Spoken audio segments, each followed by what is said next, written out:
Hello and welcome to our teaching resource video for the week beginning 4th of July 2021. Today I'm going to be reading from Mark chapter 5 and starting at verse 21 through to 34. Mark chapter 5 verse 21 through 34. And when Jesus had crossed again in the boat to the other side, a great crowd gathered about him, and he was beside the sea. Then came one of the rulers of the synagogue, Jairus by name, and seeing him, he fell at his feet, and implored him earnestly, saying, "My little daughter is at the point of death. Come and lay your hands on her, so that she may be made well and live." And he went with him. And a great crowd followed him, and thronged about him. And there was a woman who had a discharge of blood for 12 years, and who had suffered much under many physicians, and had spent all that she had, and was no better but rather grew worse. She had heard the reports about Jesus, and came up behind him in the crowd, and touched his garment. For she said, "If I touch even his garments, I will be made well." And immediately the flow of blood dried up, and she felt in her body that she was healed of her disease. And Jesus, perceiving in himself that power had gone out from him, immediately turned about in the crowd and said, "Who touched my garments?"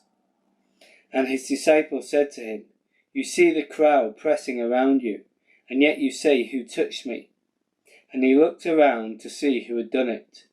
But the woman, knowing what had happened to her, came in fear and trembling, and fell down before him, and told him the whole truth.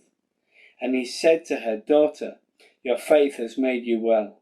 Go in peace, and be healed of your disease." Got a couple of questions for you for this week as you consider this passage and meditate on it and study it. Question 1.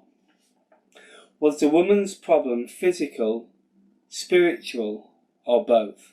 Was the woman's problem physical, spiritual, or both? Question 2. How does she show faith in Jesus? How do you show faith in Jesus? How does she show faith in Jesus? And how do you show faith in Jesus? Question 3. Why does Jesus call her out from the crowd? Why does Jesus call her out from the crowd? Question 4. How does she respond? How does she respond? And our final question this week. Question 5. How do you respond to the work of Christ in your life? How do you respond to the work of Christ in your life? May God bless you as you study His Word this week.